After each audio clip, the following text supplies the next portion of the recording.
What up, YouTube? You already know Big Lou. Tap it back in. What it do? Big Lou, NFC R2. Baby. So check it out, man. As you can tell from that thumbnail, that's none other than former Golden State Warriors shooting guard, number 11, Klay Thompson, who is now part of the Dallas Mavericks. He signed a 3-year, $50 million contract with the Mavs to join the defending Western Conference champions, who made it to the finals this year and was taken out in a gentleman's sweep by the Boston Celtics, right? So he's going to be joining Luka and Kyrie. And it's going to be I believe by them getting Klay Thompson, Dallas, it's going to open up things even bigger for Luka and Kyrie to score, and as well as other guys, the other starters, and as well as the guys off the bench. It's just inevitable. If they bring any of that Golden State Warriors flavor to Dallas, it'll, like I said, inevitable. It'll happen because Klay Thompson nonstop moves. Just like Steph, they're constantly running the floor. Their half of the floor, running off screens. That's what allowed these guys to get wide open, to have open looks their whole career. You know what I'm saying? The Splash Brothers. So there's no longer a Splash Brothers, but, this is like a farewell video to Klay. He meant a lot to our team, to the dynasty that we had, winning 4 championships out of 6 years, going to the finals 6 years straight.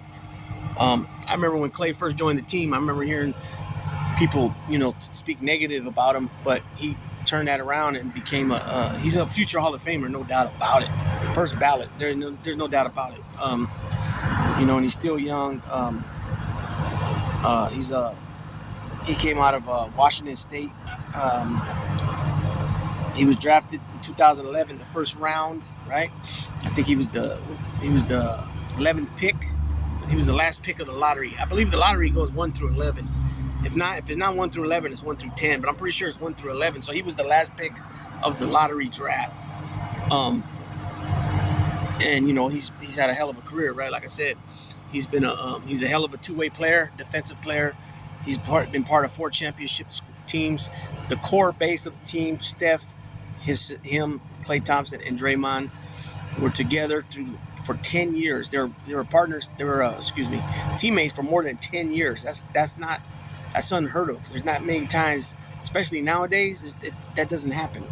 Yeah, if you go back to the Celtics days, the 80s, and the Lakers, and the 80s Sixers, even then you had Moses Malone. He took off. He went to Houston, I believe. Atlanta. I think he went to Atlanta, but he played for Houston too. It's just unheard of. Even with Scotty and Michael, they played about 10 years. Let's see. Scotty came out in 87. Michael came out in 84. The last three-peat was in 96-97 season, right? Or was it 97-98? Yeah, it might have been 97-98 season. They three-peated for the second time. 6 out of 8 years they went to the finals. And then Scotty moved on and joined the Rockets. Teamed up with Barkley and Olajuwon to try to win again with that big three. It didn't work, and then he moved on to Portland, where it didn't work either. But Klay Thompson, Draymond, and Steph, being together so long was like, it's been phenomenal, right? And like I said, it's unheard of now, especially nowadays with the free agency, the money that they're getting, things of that nature. But Klay Thompson, man, he's got some, he's part of that offense that Steve Kerr brought to the Warriors. I still believe it started off with Mark Jackson first. And then for whatever reason, they moved on from Mark Jackson. When they did have a winning season, they did get back to the playoffs under Jackson. But then they decided to move on from him, and they brought in Steve Kerr, and the rest is history. So he's part of, that three-point threat of the Splash Brothers. He had the record at one time. I don't know if he still does, but he had the record at one time for most threes made in a game. And then he had the record for the most points in a quarter with 37. And like I said, they just fed off each other. Steph Curry and Klay, they just fed off each other, made each other better. And then when Kevin Durant came in, everybody was saying, "Oh, can they still do it? Can they still be dominant like they was?" And they showed that even adding Kevin Durant, such a offensive force and threat that he was, it didn't change nothing with the looks that Steph and Klay got. They still got their normal looks. They still shot their average of shots taken per game were about the same, if not a little bit better. And they capitalized on that. Won 2 championships back to back, and went to 3 finals altogether. It would have been a three-peat if Kevin Durant didn't get hurt. And we all know what happens towards the end of that last game. Klay gets hurt, out for the whole season, and then during that rehab, and I believe he got hurt again, and he was out for 2 full seasons. You know what I'm saying? Then he comes back, and then he comes back to the Warriors, and Durant moves on to the Nets, and guess what? We win again. So it was proven when Draymond said, "We won before you, KD, and we'll win again after you." And they proved that. And Steph got his Finals MVP finally, which I kind of think he had a good shot at getting that second title with Durant. I believe Steph had great numbers where it could have went either way, that he could have got it over Durant. But nonetheless, he finally got his MVP. He shut up all those naysayers. And he did his thing. So here, I'm going to give you a little background on Klay Thompson. If you guys didn't know, he's the son of former center of the Lakers and Portland Trail Blazers, Michael Thompson. He has a brother that used to play in NBA. I don't know if he actually made a squad in the NBA, but he definitely was in the G League. And then he has another brother that played baseball, and he was on the Dodgers. So Klay, like I said, he went to high school in Santa Margarita Catholic, which is in Rancho San Margarita. He went to Washington State, right? Washington State from 08 to 11. And then he was drafted in 2011 with the 11th pick overall. And that was by the Warriors. And he played with the Warriors from 2011 until this year. He's a 4-time NBA champion, 2015, 2017, 2018, and 2022. He's a 5-time NBA All-Star. 2015, 2016, 2017, 2018, and 2019. He's a 2-time All-NBA third team, 2015, 2016. He's an All-NBA defensive second team, 2019. NBA three-point contest winner in 2016. He was on the All-NBA first team rookie, 2012. He's a 2-time first team All-Pac-10, 2010 and 2011. His number 1 was retired by the Washington State Cougars, right? He won 3 gold medals. 1 in the Olympics in 2016 in Rio, 1 gold medal in the 2014 World Cup in Spain, and he won another gold in the U19 World Championships in 2009 in New Zealand. Like I said, he's the son of Michael Thompson, and he's a Splash brother, right? Let's see if I can find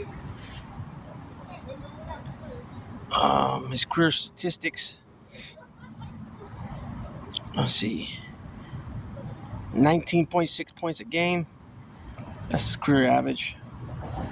With 3.5 rebounds a game and 2.5 assists a game.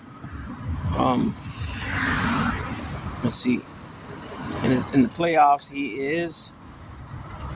his average in the playoffs is 19.2, so almost exactly the same. 4 rebounds and 2.2 assists a game. In his last year of college, he averaged 21.5 points a game. It's like I said, it's gonna be a big miss. People say he's declining because he's getting older, but honestly, I don't see it. I mean, yeah, he's had some bad games. He came back from 2 major injuries. Still was a big factor in them going through the playoffs and winning in 2022. But he's gonna be definitely missed. So the Warriors now, like I said, Klay signed 3-year, $50 million contract with Dallas. And then the Warriors also had Chris Paul that they moved on from as well. And then he signed, I believe, a one-year contract with the Spurs for like $11 million. So if you look at it, between Chris Paul and Klay Thompson, the Warriors saved somewhere roughly around $50 or $60 million. So now they're trying to figure out, how can we fill up, how can we, do something about the void and not having Klay Thompson. We've had Kuminga and we've had Moody on the squad for a couple years now. Kuminga made a big improvement last year, and I expect he's going to do the same this year. Moody is a little bit more on the slow side of coming up as a player, as not only a role player but just a solid individual that's part of the starting five. How Wiggins played a couple years back. If it wasn't for Wiggins, we wouldn't have won that 2022 championship. Then Wiggins gets hurt, and he's kind of like, now he's like, where is he? You know what I'm saying? Klay, even though his average went down last year a little bit, about 17 points a game, his overall career average is still just barely under 20 points a game. So that's about what his average has been his whole career. 20, 21, 22 points a game.